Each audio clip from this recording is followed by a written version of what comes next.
Hi, I'm Stacey Woolley, and my home church had asked me to testify to God's grace, His presence in my life, a little over a year ago when I lost my brother Scot.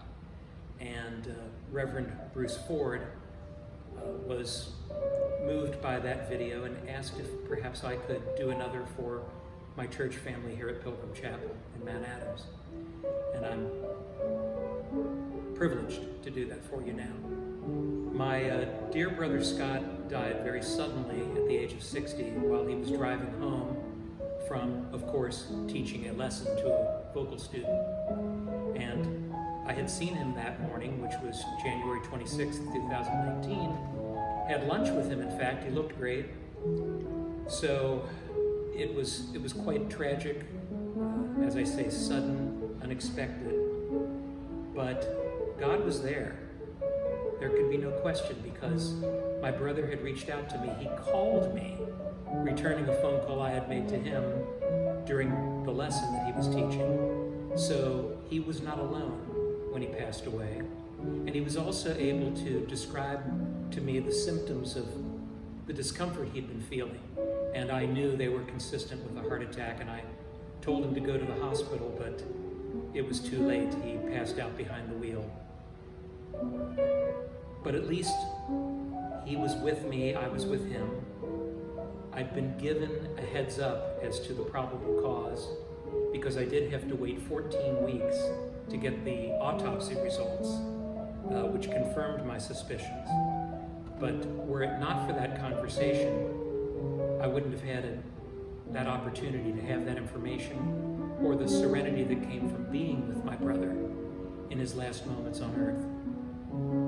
Also, a great blessing was that about 4 weeks after his death, I received in the mail a card from an angel.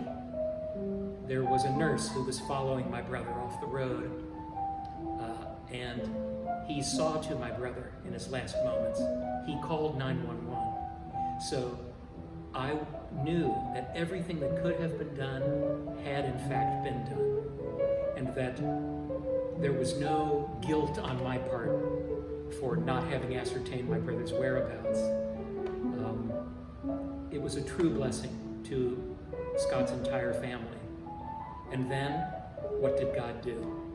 He moved the symphony pianist, Mike Shertock, to agree to perform the very recital Scot and I had been preparing for February 10th that year. And that meant that Mike had to learn a great deal of new, very difficult repertoire, but he agreed. And what else did God do? He made that recital happen 1 year to the day of Scot's passing. And so many, from so many churches and throughout the artistic community in Cincinnati and up in Dayton, where my brother taught, came to attend that recital, came to memorial services at Ensemble Theater, at the Loft Theater in Dayton.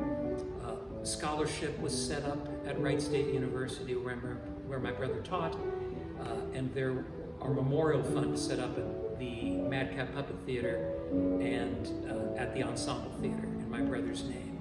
So he continues through his legacy to touch the lives of so many who've pursued music as their gift to the world. And I'm just so proud that God has given me so much for which to be thankful, in addition to, of course, the life of my dear brother. So I hope that you too see God work in your life.